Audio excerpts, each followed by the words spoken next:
Reforms की बात करते हैं कभी कभी ऐसा एक क्वेश्चन आ जाता है कि जो स्लो ग्रोवर्स होते हैं, जो बच्चे होते हैं, उन्हें बात तो करते हैं रिफॉर्म्स की, लेकिन वो कंफ्यूज हो जाते हैं कि रिफॉर्म्स में लिखे तो क्या लिखे। एटलीस्ट कम से कम कोई बढ़ते इंडिकेट करे। स्लो ग्रोवर्स कोई ऐसा नहीं कि पढ़ते नहीं है, पढ़ना चाहते हैं, पढ़ते भी हैं, लेकिन उन्हें डायरेक्शन देने की जरूरत है। बस उनको केवल हिंट की जरूरत है। अगर उनको कोई हिंट मिल जाए तो शायद मोस्ट प्रोबेबली ये है कि वो उसके बारे में कुछ लिख दें। तो जैसे एलपीजी के बारे में बात करते हैं, ये एक वर्ड मैंने यूज किया, इंडियन प्रोग्रेस। एलपीजी में बेसिकली इंडियन प्रोग्रेस होता है।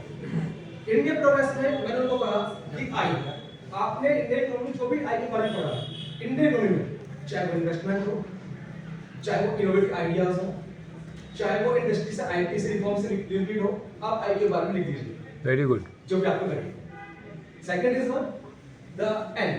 एन आपको एन जो भी लगे, निजी कोई पॉलिसी उसके बारे में लिख दो, 91 में स्टार्ट हुई, जो भी आपको एन को रिलेट करे।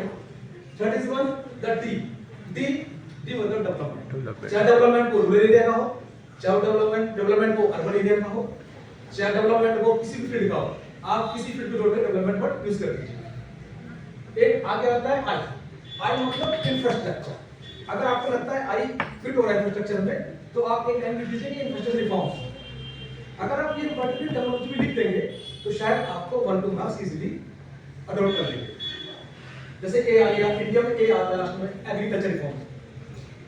अब प्रोग्रेस में जैसे प्रोग्रेस की बात करते हैं तो पी में आ जाता है मेडिटेशन, आग में रिफॉर्म्स ऑफ बैंकिंग। तो इस तरह से हम लोग, मैं तो इस तरह से कर लेता हूं क्लास में। अगर किसी को इंडियन प्रोग्रेस याद नहीं होता है तो मैं इंट्रोड्यूस करता हूं भारत शक्ति, भारत की शक्ति। तो भारत में भी बैंकिंग रिफॉर्म्स इस टाइप से मैं कर लेता हूं।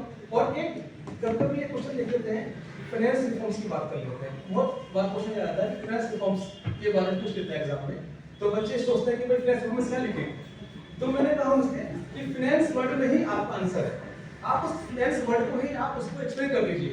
फाइनेंस मतलब एफ, एफ मतलब FDI, foreign exchange, open market. F को यूज कर लिया उसने। हमने कहा उसको ये काम कर सकते हैं आई। आई मतलब इंटरेस्ट। इंटरेस्ट रेट को डीरेगुलेट करने की बात की गई कि जितना ज्यादा इंटरेस्ट कम होगा उतना इंफ्लोस शुरू हो जाएंगे। हमने बात की एनपीए की, एन की बात की तो एनपीए कंट्रोल की बात कर ली।